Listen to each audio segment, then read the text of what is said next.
दोस्तों, देवा गुजर अब हमारे बीच में नहीं रहे। कुछ दिनों पहले उनकी रावत भाटा में एक सैलून की दुकान पर हत्या कर दी गई थी। उन्हीं को लेकर हमारे यहाँ के एक कवि हैं भीमराज जी मीणा, सवाई माधोपुर के झोपड़ा गांव में रहते हैं। उन्होंने एक कविता लिखी है और मैं आपको वो कविता यहाँ पर प्रस्तुत कर रहा हूँ। कविता का टाइटल उन्होंने दिया है शायद यही कह रहा देवा गुजर। मतलब कि देवा गुजर की तरफ से उन्होंने प्रस्तुत की है ये कविता। सुनिएगा।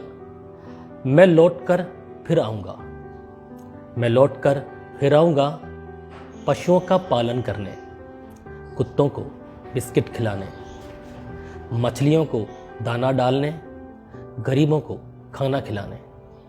हाँ दोस्तों, मैं फिर आऊँगा, पर विश्वास नहीं कर पाऊँगा, वरना फिर से अपनों से ही मारा जाऊँगा। मित्रों के घात से, विश्वास में भरी ईर्ष्या वाली मुलाकात से। शायद जरूरत थी ईश्वर को मेरी, नेक था मैं, इसलिए जरूरत थी ईश्वर को मेरी, इसीलिए चला गया, अपनों से ही चला गया। इतना विश्वासघात होगा मेरे साथ सोचा ही नहीं था, इसलिए ही शायद मैं चला गया। बस याद रखना, हर जीव की सेवा करते रहना। यही है मित्रों देवा गुजर का आपसे कहना। मेरे परिवार को भरपूर स्नेह देना अपना। मैं तो चला गया, बस पूरा करना मेरा सपना। स्वर्ग में हूं, देख रहा हूं मेरे प्रति आपके प्यार को।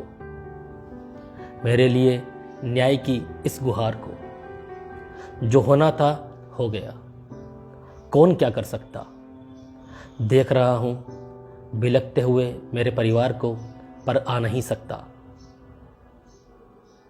किसी के साथ बुरा नहीं किया, इसलिए ही शायद मुझे जीने नहीं दिया। याद करना दिल से, दिल में ही पाऊंगा। हाँ दोस्तों, आऊँगा, मैं लौट कर जरूर आऊँगा। और बड़ी ही मार्मिक कविता है जो हमारे यहाँ सवाई माधोपुर के निवासी हैं भीमराज जी मीणा।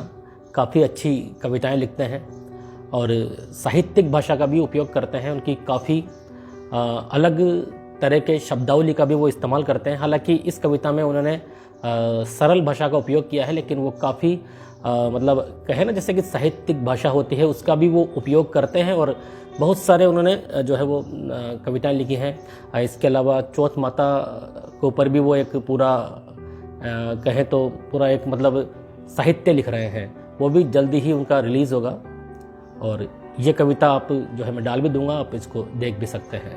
तो एक बेहतरीन कविता लिखी है। अब खैर हमारे बीच में नहीं है देवा जी, लेकिन उनकी यादें हैं और ये कविता जो है उन्होंने भीमराज जी ने लिखी है, ये मैंने आपको सुनाई है।